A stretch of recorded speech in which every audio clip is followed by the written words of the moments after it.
Welcome to the Iguana Chronicles, the podcast where we dive into the wild world of South Florida's invasive iguanas. I'm your host, Mike Ronquillo, and each week we'll explore the fascinating history of these creatures, share thrilling tales from the front lines of iguana removal, and provide essential tips for homeowners and business dealing with these scaly invaders. Get ready for an adventure in wildlife management and education right here on the Iguana Chronicles.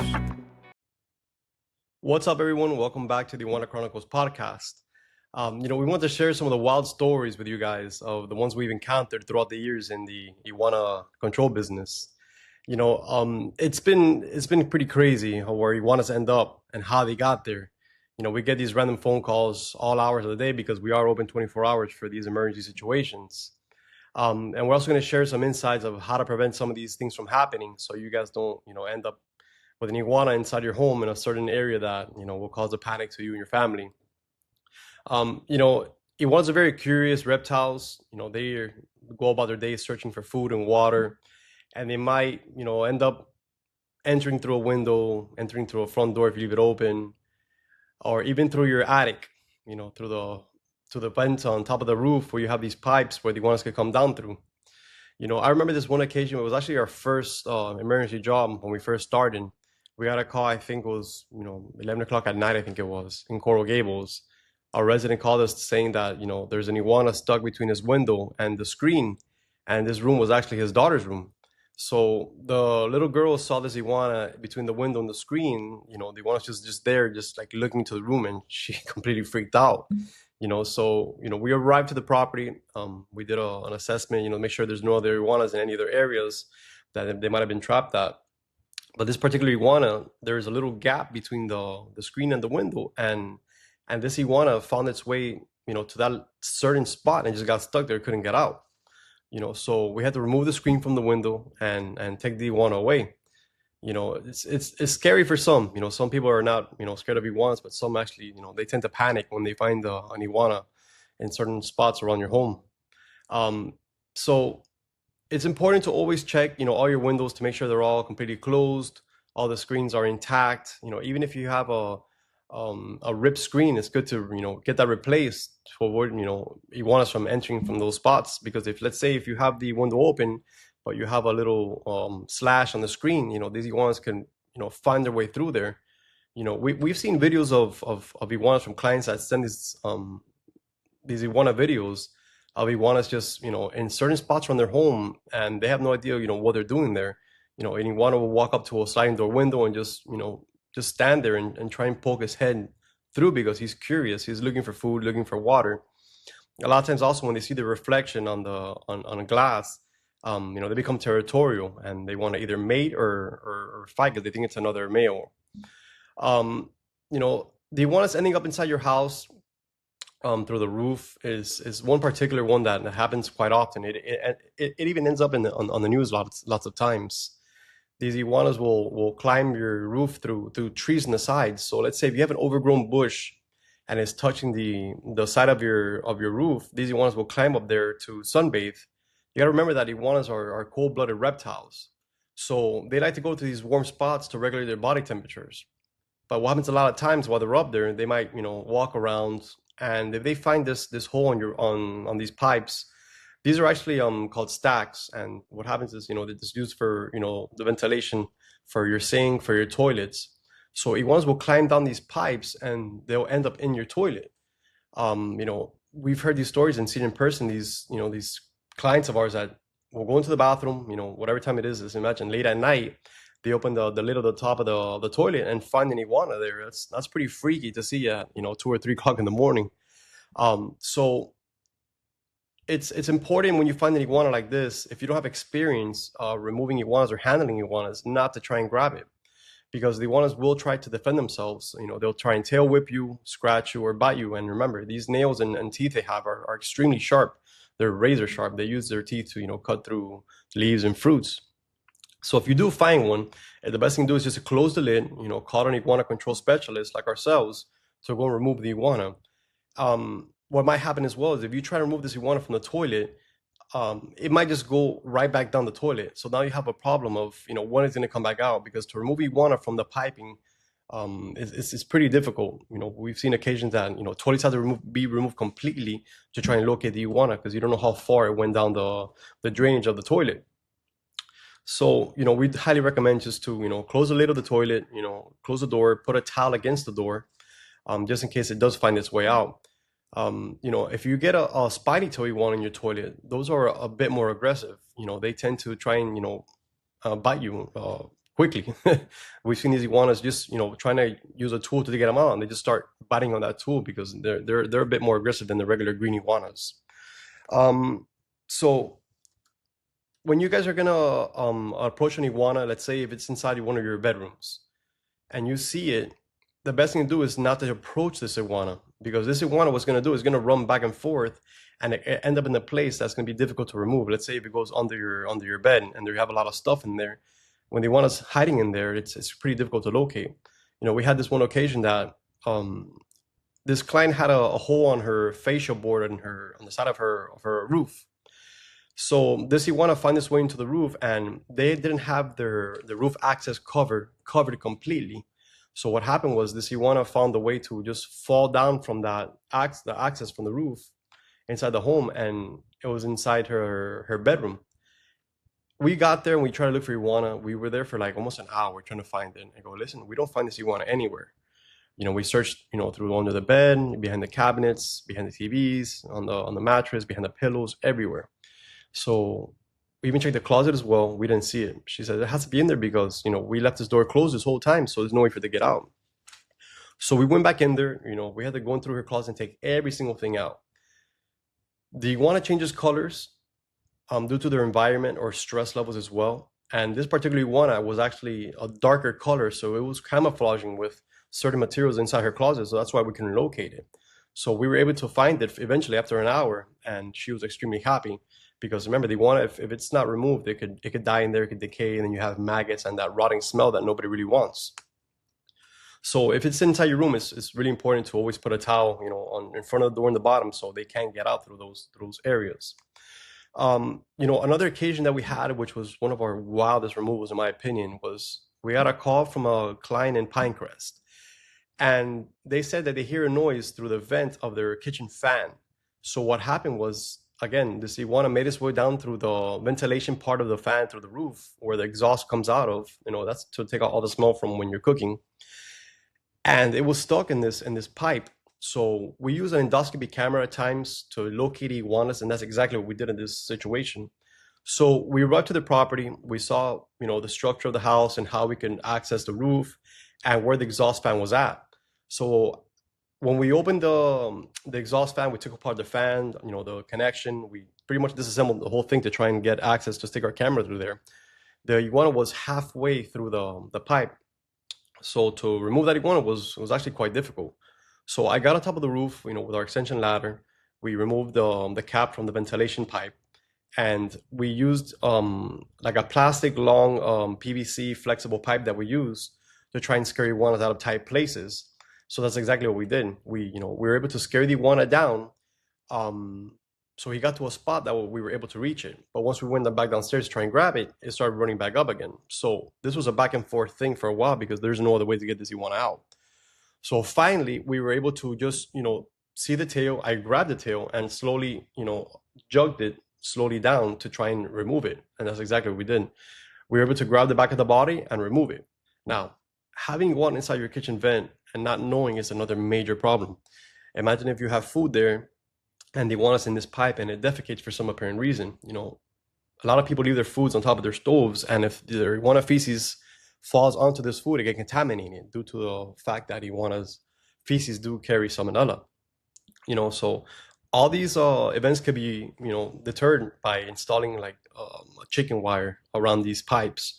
Once you secure the pipes on top, leaving it breathable, of course, the iguanas can't make it way down. We do install, this chicken wire around these pipes, and we lock them in with, different stuff like tie wraps or or clamps, so it's secure. This is definitely going to deter iguanas from ending up in your toilets and in your kitchens. Another occasion that happened was in Coral Gables, and there was a little old lady, she's lived, I think, there by herself, and she ended up finding a spiny-tailed iguana inside her laundry room. She had no idea how it got there. We ended up finding that the exhaust from the dryer went outside and it was disconnected. So the iguana somehow found the entrance of that exhaust through the outside of the house and made its way into the laundry room. Now, this iguana wasn't a big iguana. It was maybe like 6, 7 inches long. So again, this was one very difficult to locate. It was actually on top of one of the shelves, on top of the washer and dryer, hiding behind one of the bottles. And all we saw was just his little head just peeking out. So once we located it, we had to be careful to remove it swiftly, so it doesn't like go under the dryer and hide somewhere that we had to remove the washer and the dryer to try and get it out. So it's also good to lock these places in from the outside, block them in with barriers, again like chicken wire, just to avoid these ones from entering from a dryer exhaust from the outside. So a lot of the people that call us for these emergencies, they're unaware of what they could do around their home to avoid these iguanas from showing up inside their toilets and their rooms and their kitchens. So when they call us to do an inspection, we'll do a full assessment of the property, and we'll find entry points of how to keep these iguanas from coming into the home. And this helps out tremendously, because these late night calls of finding an iguana inside your house, it's a problem. Nobody wants to call somebody at 3 o'clock in the morning to get an iguana out. We don't mind doing it because that's what we do. We love helping people, especially these emergency jobs. We actually enjoy doing emergency jobs because they're always pretty fun, to be honest. So the outside part of your home, iguanas are great diggers. They dig burrows to lay their eggs. So when breeding season comes, you might find holes around your property. On one occasion, a resident called us to tell us that they had artificial grass recently installed in their backyard, and they saw movement on the grass. Like the artificial grass was actually doing this in a certain spot. And imagine this was about a good 10 to 15 feet from the border of where the artificial grass started. So what happened was this iguana found a spot where it had sand and made its way under the artificial turf to lay its eggs. That was pretty freaky. You're in your backyard, you're sitting down, having cocktails or whatever it is, and you see your artificial grass just doing this, and we were actually in shock of how the iguana made it that far through the sandy area and ended up in that spot. So the iguana couldn't find its way back out through where it came from. So this iguana was stuck. So we arrived to the property, and we just looked for a while, and we ended up seeing it ourselves, of the artificial grass just moving up and down, up and down. So I told the client, hey, listen, the only way to get this iguana out is by peeling back the artificial grass. There's no other way to reach this iguana because he's too far in, and it doesn't make sense to cut up a spot, just to remove the iguana. You're going to damage your artificial grass. So after we talked to the client, that's what we did. We ended up, peeling back the artificial grass. They're usually like nailed into the ground. So we removed the nails, we peeled it back, and we started going slowly, peeling it and peeling until we saw a part of the iguana. And that's exactly what happened. We saw the piece of the tail of the iguana, and we peeled it up a little more. And what ended up happening was there's actually 2 iguanas under artificial grass. There was a female that was actually dead. So we think it died due to all the heat, because it gets really hot underneath artificial turf. It gets extremely hot down there. So we removed the dead one, and then we found the other live one, and we removed it. That was a freaky situation for us. We tried to dig around the area for eggs. Luckily, there was no eggs under there, so that was a good thing for them. Because what's going to happen is if these eggs do hatch underneath there, they're going to rot, and then they will smell. You will have a rotting smell coming through the artificial grass, because the smell's so potent that I know for a fact it will make it through the artificial grass. So in this occasion, it's always good to, when you have installers installing artificial grass, to make sure they put like a layer of cement or some compacted rocks along the border of this installation to avoid this from happening. Another problem with iguanas, they're very curious creatures, so they will end up in places like the ones we've talked about. If you leave a garage door open, that's another major problem. We've removed the iguanas from garages before, and those are extremely hard to locate, especially if you have a lot of stuff stored in there. So this resident in Doral called us saying, hey, I have a massive iguana inside my garage. I go, how did it get in there? I go, I left the garage door open. I'm like, okay, makes sense. We asked this question just so we know when we arrive if we need to do an assessment around the outside border to see if there's any entry points to avoid this from happening again. So we ended up in the route. We met the client. She said, "Listen, this iguana's been around for a couple weeks. I was trying to avoid having it removed. Um, so it ended up in my garage because I left the garage door open. So we ended up going into the garage. We looked for the iguana, and it was on top of one of the containers that she had there. It was just stored there, and the iguana was behind hiding. So this was a kind of a hard one because it was a bigger iguana. When this iguana saw us, it didn't want to get caught. It started going back and forth, and luckily we were able to corner it and remove it. Again, if you find an iguana in your garage, the best thing to do is just close all the doors. If you close all the doors, and sorry, all the doors that go into your house, it won't end up inside your house. And make sure that once you open the garage and you do what you got to do, just make sure you close the garage to avoid iguanas from entering. You have to remember that South Florida is really infested with iguanas. There's iguanas everywhere. We've seen iguanas, from the Key West all the way to close to Lake Okeechobee, is the areas we service. So you will find iguanas pretty much in anywhere along South Florida. So iguanas in swimming pools is a more common occurrence due to iguanas like the water source. Iguanas will lounge around pool areas, again, to regulate their body temperature. But if there's water, they'll also try and drink that water. At times, they might even dive into the water if they're too hot. If the ones are really hot, they'll dive into the water just to cool off, again, to regulate their body temperature. But at times, these iguanas, they could get stuck in spots in your pool that could cause, health risks. We've seen iguanas end up in the skimmers, the part of the pool that, recycles the water and it, pumps back out. So at times iguanas find their way in there, but they can't get back out. So we get all these calls all the time about, hey, I have an iguana in my pool and it's stuck inside the skimmer. Can you please come get it out? So we'll show up there and we'll remove these iguanas. If you find an iguana in there that's dead, the best thing to do is just, again, call somebody like us to remove it, and then call your pool guy to sanitize the water. You don't want to go into the water if you find the iguana feces or a dead iguana. The water is completely contaminated. You got to remember that, again, the iguana feces may carry salmonella, and that's a major health risk for people. So, that's one of the main calls that we get is iguanas in swimming pools.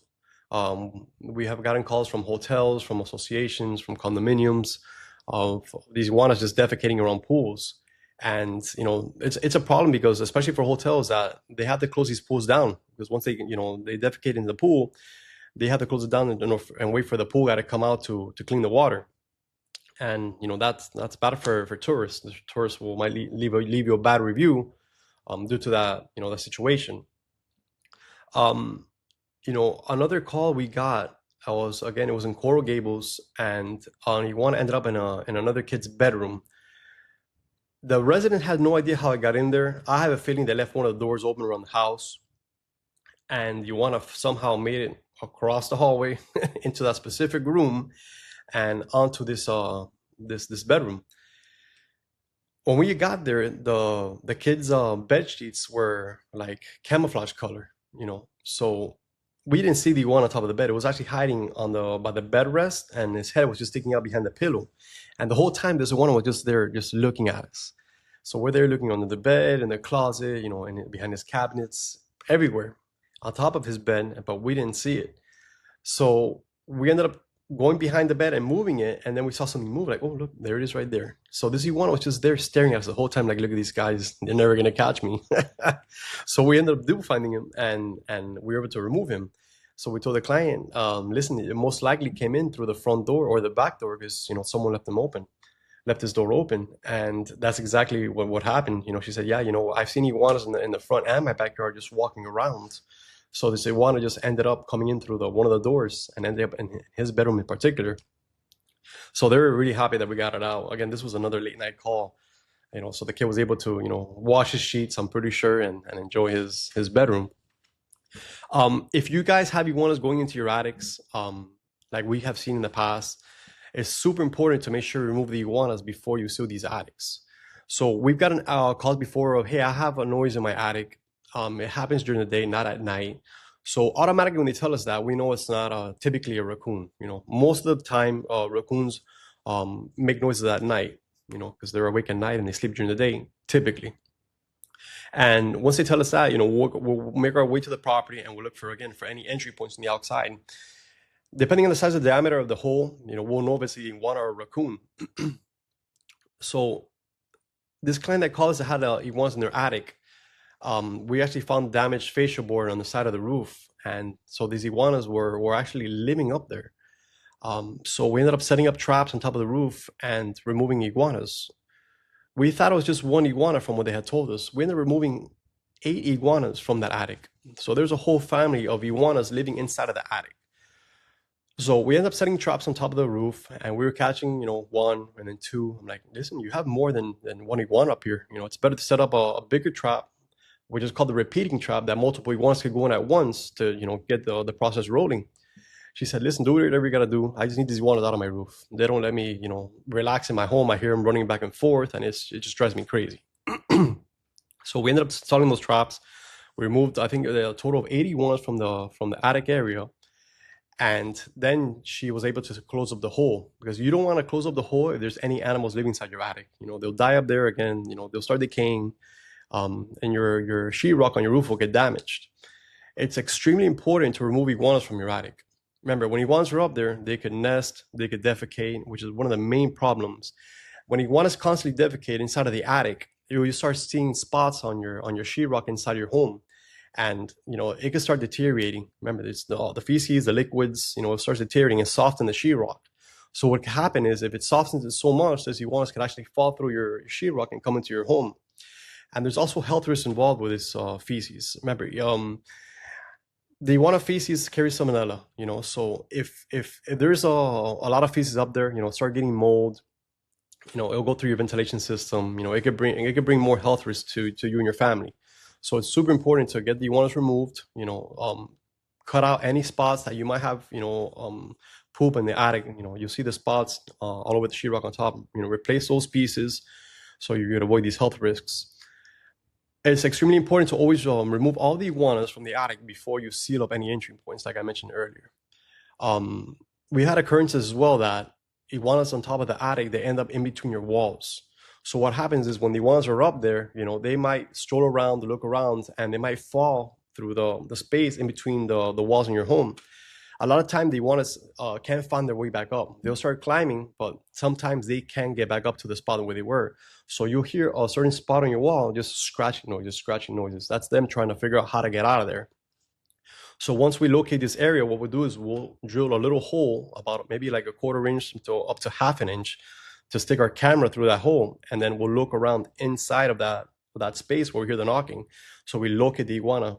We don't like to blind open holes on the walls, to avoid unnecessary damages to your wall. So we'll locate the iguana exactly where it's at, and then we'll cut out a small piece of sheetrock, and then we'll remove the iguana. We're even able to sometimes to put that piece back until you get a carpenter to patch it up correctly.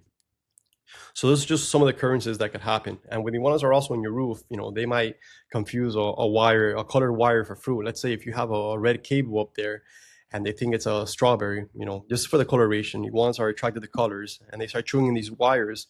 That could be a problem. It could cause a fire in your attic. Anything could happen. It could cause a shortage. It could cause a breaker to trip. So again, it's always super important to remove the iguanas from your attic and then seal up the areas to avoid all these problems. So going back to iguanas outside, a lot of people have boats in South Florida, and if you have a house that has iguanas, you most likely are encountering some problems with iguanas and your boat. We have a client that had a bunch of trees in their backyard, some limbs overhang their boat. And when the iguanas are up there sunbathing, these iguanas will defecate on the boat and stain the boat. So these are just wild stories of what we've encountered. These iguanas end up in the boat as well. So what happens is, these iguanas will be lounging around the dock area or the seawall, and they'll actually use a rope to get onto the boat. We had this one occasion that we counted about 8 iguanas on top of this boat. This was in Miami Shores. The iguanas were doing just that. They were climbing on the pilings, and they're getting on the rope and just walking the rope onto the boat. And this boat hasn't been used in a while. The client comes every once in a while from out of town, uses it. So you can tell this boat's been sitting a while due to the amount of feces that were on the boat. So these iguanas, they'll lay on top of the boat and just defecate, get sun. And remember, their feces also it's very acidic, so their feces will stain the certain materials on your boat, like your paint or upholstery. So we had this one call of, hey, I have an iguana on my boat. I'm about to leave the Bahamas. I need your help. So this was on a Saturday. So I was about to go and do some stuff, and we got this emergency call. And when we arrived, it was a massive iguana. This was, I think, like a 3-foot iguana. It was a big, fat, heavy-looking iguana, and it ended up inside of his boat. But in the back door, the back part of the boat had a door to open and close, so the iguana couldn't find his way out. Remember, boats have a very smooth surface on the inside, so they can't find their way to climb back out of these boats. So we arrived there. We were able to locate the iguana. It was actually by the driver's seat underneath a chair there. And we were able to remove this iguana, for this client so he can make his trip to the Bahamas. He was like super happy. He was extremely happy that he could finally leave on his trip. And it's crazy that iguana can, stop you from making these trips. A lot of people say, yeah, just do it yourself. It's just an iguana. Remember, iguanas are docile, but, if you approach them or if you corner them, they can bite you. So it was important, again, to, hire a iguana control specialist to, take care of this problem. So those are some of the wild stories that we've encountered, throughout the years in service. Our goal is always to help our customers and anybody else that might be experiencing, iguanas in spots that might cause problems. So in our future episodes, we're going to be talking more about, the problems related to iguanas, how they affect our ecosystem, and what you could do to manage iguanas. The goal of this podcast is to help educate and entertain you guys and help you bring awareness to, the situation that's going on in Florida with all these invasive iguanas. So that's it for this episode. I hope you guys enjoyed our wild stories, and we'll see you in the next one.